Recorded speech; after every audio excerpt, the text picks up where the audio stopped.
একেবারে আনকমন কিছু শিয়ালের প্রজাতি দেখুন। সচরাচর এরকম শিয়াল হয়তো বা আপনারা কেউ দেখেননি, আমিও প্রথম দেখলাম। আর দেখেন কি সুন্দর সুন্দর সাদা, কালো, লাল বিভিন্ন কালারের শিয়াল প্রজাতি রয়েছে। তবে আমাদের দেশে সাধারণত এশিয়ান যে ফক্স বা এশিয়ান যে শিয়াল, আর সেটার কালার কিন্তু এটা সাধারণত ধূসর বা লালচে লালচে বলা হয়। তবে এটা খেক শিয়ালের একটি প্রজাতি। সাধারণত শিয়ালের 8টি প্রজাতি রয়েছে। 8টি প্রজাতির বৈশিষ্ট্য এবং শারীরিক গঠন এবং আচার আচরণও আলাদা। তবে এই শিয়ালগুলো কিন্তু অনেকটা মিশুক হয়ে থাকে। বিদেশে সাধারণত এই শিয়ালগুলো শৌখিনভাবে লালন পালন করা হয়, কারণ এরা অনেক বিশ্বস্ত এবং অনেক মানসিক শান্তি দিয়ে থাকে।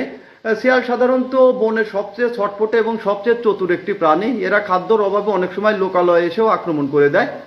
তবে শিয়ালের কিছু কিছু অংশে দেখা যায় ইউরোপে তারা নিজেরাই লালন পালন করেন শৌখিনভাবে, বাড়ির আঙিনায় এগুলো কুকুর বিড়ালের মতোই কিন্তু লালন পালন করেন।